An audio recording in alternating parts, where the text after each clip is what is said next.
Olá, colegas servidores, é mais um programa Simussar em Ação. Estamos aqui hoje com a nossa nova parceira, a dentista Kimberly, que vai estar atendendo os nossos colegas servidores no consultório dela. E ela vai estar dando umas explicações de como é o trabalho dela. Seja bem-vindo, Kimberly. Muito obrigada. Eu vou estar atendendo então no consultório do Dr. Sagim, na ortoclínica do Dr. Sagim. Os procedimentos que a gente vai estar realizando são procedimentos de profilaxia, né, a limpeza, clareamentos, restaurações e raspagens, voltados mais para a área da saúde, né? E o servidor que quiser acessar o teu serviço, Kimberly, qual é que é o número do telefone? O meu número de telefone é 55999129995. Entre em contato direto comigo ou, se preferir, pelo Instagram, doutora Kimberly. Também, servidor pode estar acompanhando todos os nossos parceiros no nosso site www.simussar.com.br. E qualquer dúvida também pode ligar aqui para as meninas, a Denise e a Márcia, e o servidor será bem atendido aqui com elas também, e nós estaremos passando as informações necessárias sobre cada um dos nossos parceiros. E a Kimberly é a mais nova. Seja bem-vinda ao nosso hall de parceiros, Kimberly, e tenhamos sucesso todos nós aí no atendimento aos nossos queridos colegas servidores municipais. Exatamente. Muito obrigada. E, aliás, você é filha de servidora também, né? Filha de servidora, sim. Então, tá bom. Vamos lá para o trabalho. Obrigado, Kimberly, por fazer parte do nosso grupo agora. Então, agora que os nossos colegas já conhecem mais esse novo parceiro, nós também vamos falar do outro parceiro que colabora conosco aqui com o sindicato, que é a Cressol. O servidor público pode buscar os serviços oferecidos pela Cressol lá nas agências da Cressol aqui de Santa Rosa. Então, fiquem bem à vontade, servidores públicos, busquem esse serviço que vocês necessitam, que a Cressol vai estar atendendo sempre bem os servidores públicos. E agora conosco o Dr. Sávio aqui no estúdio. Dr. Sávio, seja bem-vindo a mais um programa Simussar em Ação. Tudo bem, Jonas, Ronaldo? Sempre é importante aí a gente ter esse espaço aí para poder participar, né? E dizer que passa tão rápido, uma semana para outra, né? Parece que foi ontem e já estamos aí de novo, né? Mas vamos aí, a ideia é sempre contribuir. Exatamente. Lembrando aos nossos colegas servidores que nós estamos entregando o Vale Presente de Natal, né? Que é a ave natalina novamente esse ano, para todos os servidores. E nós estaremos entregando até o dia 29 do 11. E a entrega da ave vai ser tal qual já aconteceu nos anos anteriores, dia 6 do 12. E também, dia 29 do 12, a gente já vai, o servidor já deve ficar organizado aí, deixando essa data meio que reservada, porque a gente está programando a última assembleia do ano. Nessa assembleia a gente vai estar deliberando vários assuntos, dentre eles é a questão da proposta orçamentária para o ano de 2025. Também estaremos construindo a proposta que a gente vai encaminhar para o prefeito na questão da negociação de condições de trabalho para o ano de 2025, bem como também a questão do valor do Vale Alimentação, que a gente vai estar propondo, também confirmando a questão do aumento no salário, a reposição salarial mais o 1%, que é uma proposta que a gente já havia firmado, mas a gente vai estar reiterando isso. Estaremos também escolhendo os membros do Conselho Fiscal, e também nessa assembleia, e aí a gente vai trazer aqui um pouquinho para o debate do Dr. Sávio também, a gente estar construindo uma proposta aí para a gente vender o carro que a gente tem, adquiriu não, que a gente recebeu no processo judicial, bem como também a nossa a moto que a gente tem aqui na nossa garagem. Então a gente vai estar também encaminhando uma forma de venda desses carros. O Dr. Sávio pode, de repente, nos auxiliar na questão do procedimento que a gente deve usar para fazer essa venda. É necessário que a gente ofereça obrigatoriamente ao servidor, pode ser vendido a uma terceira pessoa, sem ter vínculo com o sindicato. Qual é que seria uma orientação jurídica, Dr. Sávio? Bom, Jonas, eu vejo que o sindicato normalmente procura repassar aos servidores também, né, essa possibilidade de compra aí de eventuais bens que a entidade entende por vender, né? Isso aconteceu ali do episódio da venda do apartamento ali, né? Que foi aberto aos servidores, né? Até com uma forma, como é um patrimônio dos servidores, né? Logicamente que caberia a eles, né, essa primeira oportunidade antes de tu oferecer para alguém de fora da estrutura. Vejo que, no caso específico aqui que tu fala da moto e do veículo, vejo que nós temos uma situação um pouco diferenciada, uma vez que esses veículos eles não estariam assim, né, numa condição 100%, né, Jonas? Porque se fosse vendido por um servidor, tu teria que fazer daquele sistema porteira fechada, né? Ou seja, tu leva a chave e o que tem dentro. E os problemas que tem. Exatamente. Então, a partir disso, eu vejo que se torna delicado nós oferecermos isso para um servidor, né? Porque, eventualmente, ele pode se deparar ali adiante com a necessidade de um investimento grande, ele pode se deparar com valores de custos de peças para reposição, e, enfim, então, eu não vejo assim... Não recomendaria, não? Exatamente, né? Eu penso que faz parte do processo, assim como foi recebido em dívida, vender eles para justamente transformar em dinheiro para o caixa da entidade, mas neste caso em específico, penso que o ideal seria repassar aí para terceiros, né, que uma vez recebido tenham plena ciência de que não haverá uma garantia por parte de quem está vendendo, né, porque não tem como se dar garantia frente ao estado que se encontram esses veículos.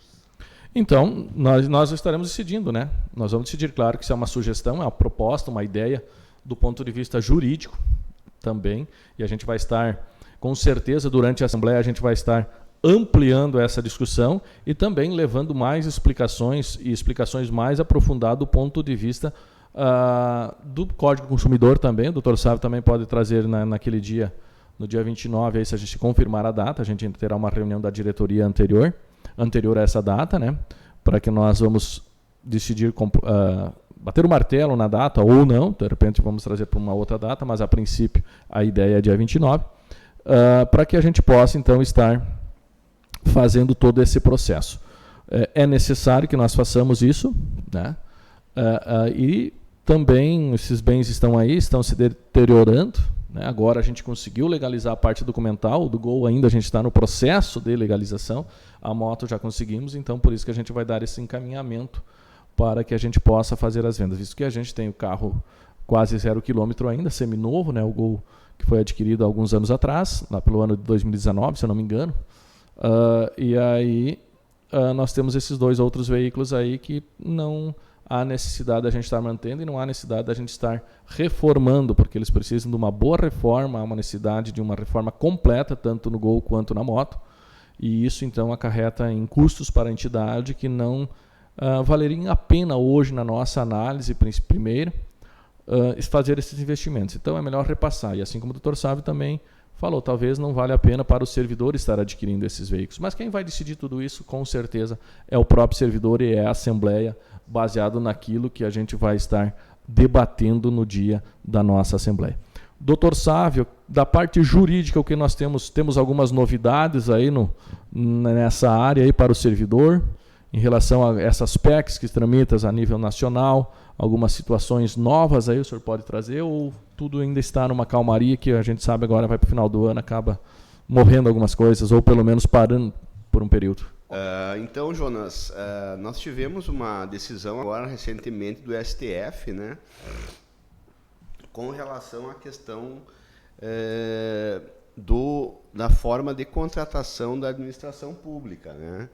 Nós tivemos então uma votação onde que até então havia um entendimento, né, de regime jurídico único, né, na questão dos quadros de servidores da administração pública, e a partir dessa decisão do STF, então, entendeu-se que pode ser feita a contratação através do regime seletista também, né, na questão da administração pública. Então, como é uma decisão recente também, né, a gente também não sabe exatamente como ela vai surtir, né, os seus efeitos aí por parte dos gestores, mas a gente vê que nós já estamos caminhando, né, direto ou indiretamente para aquela questão que a gente fala da reforma administrativa, né, que ponto a ponto vai sendo, digamos assim, fragilizada, né, a estrutura que se tem hoje com relação à contratação de servidores públicos. E eu, pessoalmente, penso que a hora que vier uma reforma administrativa, restará muito poucos pontos a serem atacados, logicamente, restando só essa questão da estabilidade do servidor público. E esse ataque à estabilidade ele será severo, né, pelo que a gente acompanha, pelo menos na proposta que está posta no nosso Congresso Nacional. E em relação a essa decisão do STF, fragiliza bastante também os RPPS, né? Pois os trabalhadores, a gente já tem acusado isso aqui inúmeras vezes, né? É um tema que a gente tem reiteradamente, a gente debate, vai, volta, mas ele sempre cai no nosso colo. Por quê? Porque quem paga a conta é a comunidade. E por muitas vezes o servidor paga dobrado, paga como cidadão e paga ainda como trabalhador do serviço público. Isso acaba onerando o servidor público de forma dupla. E isso não é salutar, não é saudável para a qualidade do serviço público, de certa forma. Nos preocupa, né, se nós pegarmos gestores irresponsáveis, e isso não falta, infelizmente, onde olham a gestão durante o período de 4 anos deles e acham que estão fazendo bem, e às vezes sem algum estudo mais aprofundado de caso, e acaba trocando o pé pelas mãos e a conta fica como a gente está vivendo hoje. A gente vive isso hoje. Um déficit atuarial aqui, falando do nosso RPPS, um déficit atuarial bem significativo, de gestores que não tiveram nenhum estudo de causa na época que tomaram as decisões, mas essas decisões foram tomadas, o reflexo são 30 anos depois a gente está pagando a conta. E isso nos preocupa muito. E se nós pensarmos assim que essa questão do regime jurídico único veio da Constituição. Servidores que já tinham ingressado anteriormente no serviço público já tinham esse regime seletista. E até agora ainda nós temos na administração servidores vinculados à CLT ainda trabalhando. Sim. Então, eu penso também essa questão da dificuldade de gerir um quadro onde este quadro tem diferentes formas de organização, né? Tu vai ser um servidor estatutário, tem esses direitos. Tu vai ser um servidor seletista, tem esses direitos. Então, hoje já há uma discussão, né? Porque sempre quando é para cortar um direito do servidor público se usava a CLT.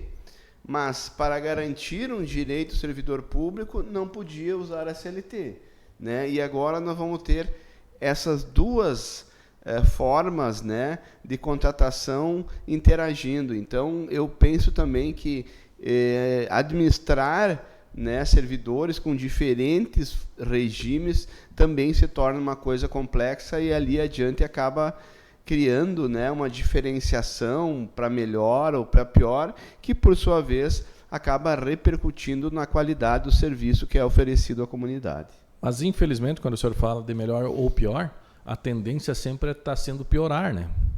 Porque é o que a gente tem visto ao longo dos anos. Depois da Constituição, a gente teve um crescimento e hoje a gente está numa decrescente aí bem significativa de corte de direitos, e não só dos servidores, corte de direitos de todos os trabalhadores. E quando a gente fala em servidor público, a gente fala no serviço público. E quem mais sofre com corte de direitos no serviço público é a população que mais necessita. É a população trabalhadora. É aquela que não consegue guardar um dinheiro para pagar um hospital, não consegue guardar dinheiro para pagar uma consulta médica, aquela que não consegue guardar o dinheiro para pagar uma escola particular. Enfim, todos os serviços que são oferecidos no serviço público que são, entre aspas, gratuitos para a população. né? Entre aspas, porque nós pagamos impostos, né? Então, isso tudo, a tendência é piorar também no serviço prestado à população. E isso é triste. É que existe todo já um pensamento estruturado para isso, né, Jonas? Se tu pensar, por exemplo, o Estado de São Paulo, né? O Estado de São Paulo, ele leiloou, privatizou algumas áreas da educação no Estado de São Paulo. Então, o que essa fumaça toda que a gente vê aí é sinal desse fogo que virá mais adiante aí, né? Onde no momento que tu vai enxugar tanto o quadro de servidores que vai te obrigar a leiloar os teus serviços públicos para iniciativa privada. E a partir daí, né, só Deus sabe o que pode acontecer. Exatamente.